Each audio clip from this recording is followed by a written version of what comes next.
د کهانۍ شروعات موږ د یوه بازار څخه پیل کوو. چیرې چې موږ یوه کورنۍ وینو په خاموشۍ سره له یوه هټۍ څخه اړین توکي راټولوي. دوی دومره وېرېدلي وو چې حتی یو بل سره خبرې هم نشي کولای. د اشارو له لارې خپلې دندې اداره کوي. څه شي دوی دې ته اړ کړي وو چې دومره چوپ پاتې شي؟ د دې کورنۍ سړی لیو دی، دغه مېرمن ایلن ده، او د دوی مشره لور ریګن له ماشومتوب راهیسې کڼه ده. دوی دوه زامن لري، مارکس او بیو. بیو تر ټولو کوچنی او له همدې امله نشي کولی شیان درکړي. کله چې هغه د پورته المارۍ کې د لوبو راکټ ګوري او غواړي چې هغه راوغورځوي، نو دا د هغه لاسونو څخه وغورځېږي او راښکته کېږي. هر څوک په حیرانتیا سره ساه اخلي، مګر په پای کې ریګن په چټکۍ سره د لوبو راکټ نیسي. د دوی ژوند وژغوري. لی ټولو ته اشاره کوي چې ماښام نږدې دی، موږ باید ژر تر ژره کور ته ورسېږو، یا زموږ ژوند په خطر کې کیدای شي. یوازې بیا د دوی کوچنی زوی ورته راکټ راوړ. د دې لیدو هر څوک لیواله کړل، ځکه دا په بیټرۍ چلول کېده او ډېر شور کولی شي.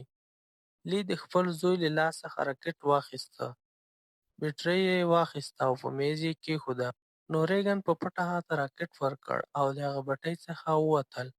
خو بیا ماشوم د راکټ بیټرۍ هم پورته کړل. له هغه وروسته څلور واړه په یوه لیکه کې کور ته روان شول. موږ ته وښودل شوه چې دا ځل ځلېدونکی ښار یو وخت د خلکو او ګڼ شمېر موټرونو سره ګڼه ګوڼه وه. خو نن ښار په بشپړه توګه ویران و. نه یوازې مرغۍ نه لیدل کېده، بلکې په ټوله کې یوه وېرېدونکې چوپتیا وه. په دې نړۍ کې یوازې څو کسان ژوندي پاتې شول، په شمول د دې 5 کسیزې کورنۍ. دلته موږ ګورو دوی له یوې لیکې څخه خپل کور ته سپینه شګه ایښې وه. دوی په ساده ډول د چپلونو یا بوټانو پرته د غږ څخه د مخنیوي لپاره په غره کې روان وو. بېوزله بېګناه بیو د ریګن تر شا و. هغه د خپل راکټ سره ډېره خوښه وه.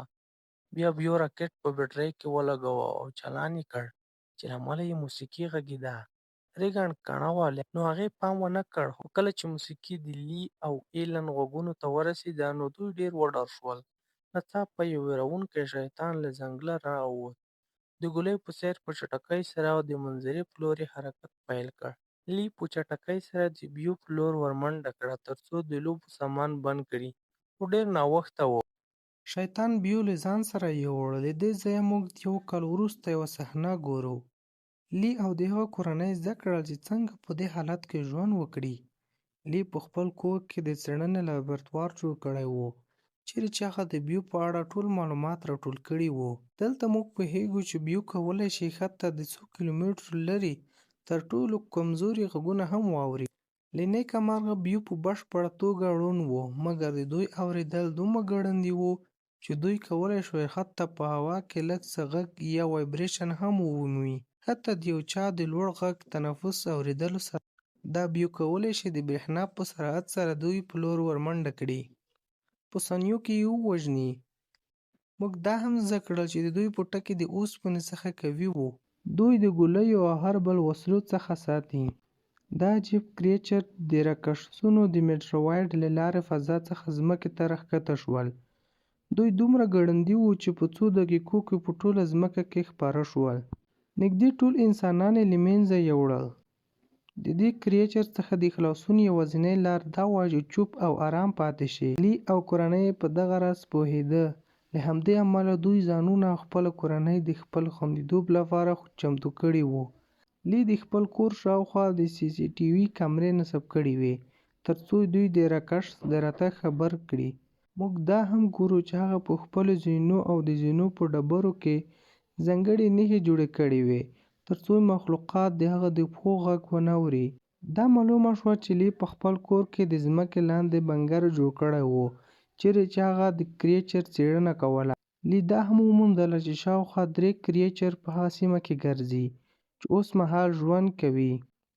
لی د کریچر د کمزورتیا په اړه د زده کړې لپاره سخت کار کاوه. په ورته وخت کې لی په دوامداره توګه د مرستې لپاره په ټوله نړۍ کې د راډیو سیګنالونه لېږل، مګر هغه تر اوسه د چا سره اړیکه نه وه نیولې.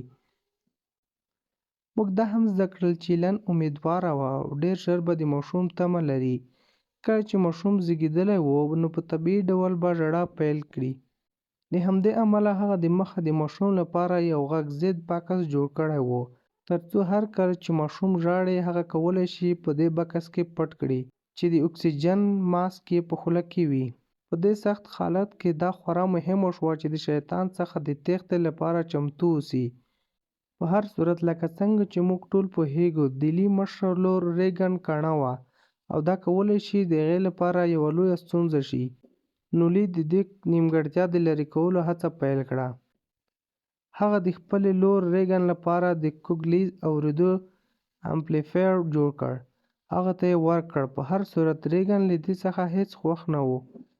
ویره یې درلوده چې دا امپلیفایر د معمول په څیر کار ونه کړي. ځکه چې لی د مخه د هغې د لور لپاره څو امپلیفایرونه جوړ کړي وو. نو ریګن په پیل کې امپلیفایر وغورځاوه. مګر کله چې هغې دا ازموینه وکړه دا کار کوي. د بهر نړۍ غږونه اورېدلو سره هغه د خوښۍ اوښکې تویوي او هغه هم د خپل کوچني ورور په یادولو پیل کوي. ریګن لا هم د خپل ورور د مړینې لپاره ځان ملامتوي. هغه باور لري که هغې هغه ورځ هغه ته د لوبو راکټ نه وای ورکړی نو هغه به لا هم ژوندی وای. ریګن غواړي د خپل پلار سره د کارونو په ترسره کولو کې ځان ثابت کړي. نو ریګن د خپل پلار د ځمکې لاندې بندر په لور روان کیږي. مګر پلار یې هغه ودروي او د نه له تګ څخه یې منع کوي. د ریګن له غلطۍ امله چې یو کال دمخه یې د خپل کشر ورور ته د لوبو راکټ ورکړی و هغه نور په ریګن هیڅ باور نه کوي. هغه ویرې لري د ځمکې لاندې مایکروفونونه، راډیوګانې او ډېر نور شیان لرې کړي. که ریګن په ناڅاپي ډول هغه څه ته لاس وروړي نو غږ رامنځته کوي. د هر چا ژوند په خطر کې کیدای شي. بله ورځ لی د خپل زوی مارکوس سره د کب نیولو لپاره سیند ته ځي. ریګن غوښتل چې له دوی سره لاړ شي. هغه له لی څخه غوښتنه کوي چې مهرباني وکړئ هغه له ځان سره بوځئ. مګر لی انکار کوي. هغه ریګن ته وایي چې مور یې په کور کې یوازې ده. تاسې باید په کور کې د هغې پاملرنه وکړئ. وایي د مارکوس سره د سیند په لور روانېږي. دې کار ریګن ته ژوره صدمه ورسوله او هغه یې په غوسه کړه. هغې په دې باور پیل کړ چې پلار یې ورسره مینه نه لري. نو هغې په خپل کڅوړه کې یو څو شیان واچول او له کوره ووتله. مستقیما هغه ځای ته لاړه چې ورور یې د کریچر لخوا وژل شوی و. هغه د خپل ورور په قبر کې کېناسته او ژړل یې. هلته ریګن ویده شوه. په همدې حال کې ایلن په کور کې یوازې وه. لږ وخت وروسته هغه د زمینې څخه کالي په کڅوړه کې وړل چې د زینو څخه یو میخ د هغه د کالو په کڅوړه کې بند شو.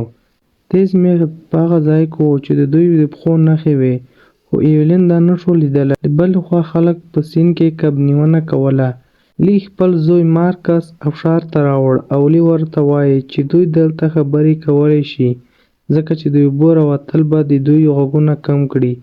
دوی به د کریچر ته د رسېدو مخه ونیسي. دوی دلته په ازاده توګه خبرې کولی شي. پلار او زوی د ابشار په غاړه ناست دي او خبرې کوي. مارکس له خپل پلار څخه پوښتنه کوي چې آیا هغه د بیو د مرګ مسؤل ریګن ګڼي. لی ځواب ورکوي چې د بیو د مرګ پړه چا نه ده منلې. خو مارکس خپل پلار ته وایي چې ریګن لا هم د بیو د مرګ پړه ځان ته اچوي. په کور کې موږ ګورو چې ایلن د خپل ځوان زوی انځور ته ګوري او اوښکې تویوي. خو ناڅاپه هغه د زیږون په حال کې کیږي چې معنا یې ده چې د زیږون وخت دی. هغه په بیړه له زینو څخه زیرزمینۍ ته ځي. په بیړه د هغې پښه په یوه تیره میخ کې ننوځي. ایلن په در کې ژاړي خو هغه هم یو غږ نه کوي چې د زوی د عکس چوکاټ یې له لاس څخه ووت چې په لوړ غږ سره ځمکې ته راولوېده. د ډېر درد سره ایلن خپله پښه له میخ څخه راوایستله او کېناسته. ژړل یې. هغه ګوډه شوه او د رڼا سویچ یې چالان کړ. بهر سور څراغ یې روښانه کړ. کله چې هغې هڅه وکړه چې بیرته پورته شي هغه یو څه ولیدل چې هغې یې ساه ورکړه. دا بلا په حقیقت کې خپل کور ته رسېدلې وه. دا بلا هغه وخت غږ اورېدلی و کله چې ایلن د عکس چوکاټ وغورځاوه. په ویره سره ایلن په زیرمه کې پټ شو. په ورته وخت کې لی او مارکس د کب نیولو څخه کور ته راستنېدل. کله چې دوی د کور شاوخوا د سره څراغونه ولیدل لی سمدستي پوه شو. په همدې حال کې ایلین په زیرزمینۍ کې پټه وه. له ویرې لړزېده. په داسې حال کې چې بلا په هر کونج کې د هغې په لټه کې وه. په همدې وخت کې ایولین په زمینۍ کې یو ټایمر وموند. په هوښیارۍ سره هغې ټایمر د څو ثانیو لپاره وټاکه. په یو کونج کې یې کېښود او په چټکۍ سره په بل کونج کې پټه شوه. په همدې وخت کې ایولین حرکت احساس کړ او ورو ورو هغه ځای ته نږدې کېدل پیل کړل. هغه لا دمخه ایولین ته ډېر نږدې و. په همدې حال کې ایولین د زېږون دردونه زیاتېدل. په پورته پړکي کې ایولین وېره هغه کنګل کړه. ناڅاپه ارام غږ شو او ایولین په هغه لوري منډه کړه. د فرصت څخه په ګټه اخیستنه ایولین په چټکۍ سره له زمینۍ څخه ووته. خو لکه څنګه چې هغه د دروازې څخه د وتلو په حال کې وه، هغې ولیدل چې د خپل کور بهر هغه کریچر ګرځي. نو ایلین د دیوال سره نږدې پټه شوه. په همدې حال کې لی د خپل زوی مارکوس سره له لرې واټن څخه څارل. لی پوه شو که هغه د خپلې مېرمن د ژغورلو لپاره کور ته لاړ شي، نو د دوی ژوند په خطر کې وي. لی په چټکۍ سره د مارکس ته فلش لایټ ورکړ او لارښوونه یې وکړه چې ژر تر ژره د فلش راکټونه وغورځوي، کوم چې هغه مخکې له کوره لرې نصب کړي وو. مارکس بیا په چټکۍ سره د فلش راکټونو په لور ورمنډه کړه. په عین حال کې ایلن له زیرزمینۍ څخه پورته کور ته شاته شوه. هغه دومره په درد کې وه چې په تشناب کې یې ژړل پیل کړل. نور یې نشو کولی ماشوم نور وساتي. هغه د زېږون په حال کې وه چې کریچر د هغې د ساه اخیستلو غږ واورېده. تشناب ته ډېر نږدې راغی. ایلن پوه شوه چې ژوندی پاتې کېدل اوس ناممکن دي. مارکس هم راکټونه وویشتل چې په لوړ غږ سره اسمان ته یو اور ولګېده. د دې اورېدو سره کریچر ایلن هلته پرېښوده او په چټکۍ سره د غږ په لور ورمنډه کړه. په هماغه شېبه کې ایلن چې درد یې ساتلی و په لوړ غږ چیغه کړه، چیرې